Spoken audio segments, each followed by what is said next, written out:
welcome to Auto's Time. Today, we're talking about a modern classic that still turns heads and makes hearts race, the Honda S2000. A roadster that redefined Honda's performance image and proved that a naturally aspirated four-cylinder could be the soul of a true driver's car. Let's dive into what makes the Honda S2000 such a legend in the world of sports cars.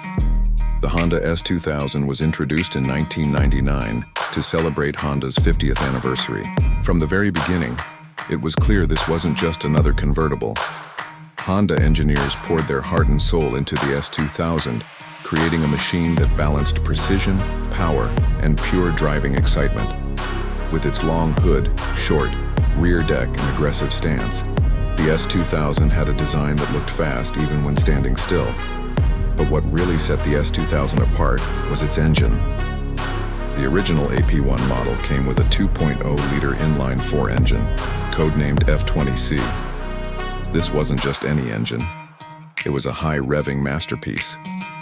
Producing around 240 horsepower, the F20C was one of the most powerful naturally aspirated four-cylinder engines ever made in terms of horsepower per liter. And the best part?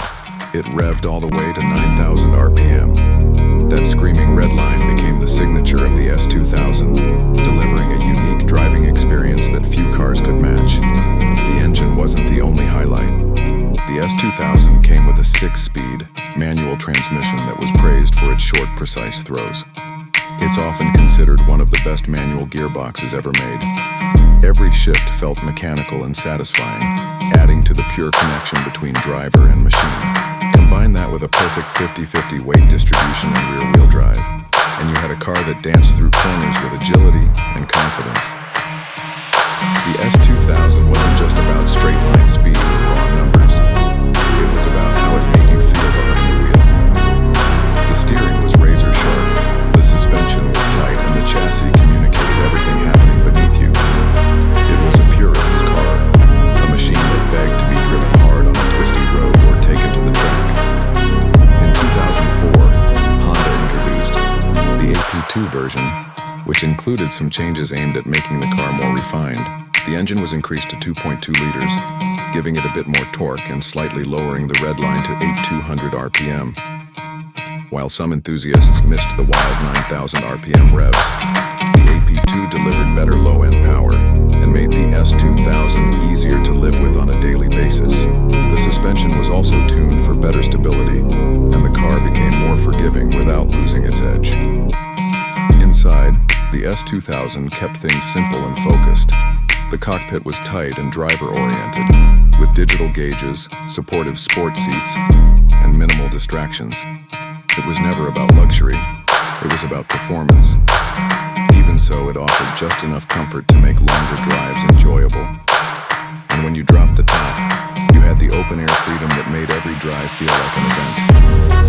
Over the years, the Honda S2000 built a passionate fan base. It became a favorite among tuners, track day warriors, and collectors. Its reliability, performance potential, and timeless styling kept it relevant long after production ended in 2009. Today, clean examples of the S2000 are becoming harder to find, and prices on the used market are climbing fast. It's clear the S2000 has earned its place in automotive history. What makes the Honda S2000 so special is its purity. In a world full of turbocharged engines and computer-controlled everything, the S2000 stands as a reminder of what a true driver's car feels like. It's raw, mechanical, and thrilling in a way few modern cars can replicate. From its high-revving engine to its balanced chassis and legendary gearbox, every part of the S2000 was engineered to put the driver at the center of the experience. That's all for today's Spotlight. If you ever get the chance to drive a Honda S2000, don't pass it up. It's more than a car. It's an experience. Thanks for watching Auto's Time. If you love classic sports cars and legendary machines, make sure to like, comment, and subscribe. See you next time.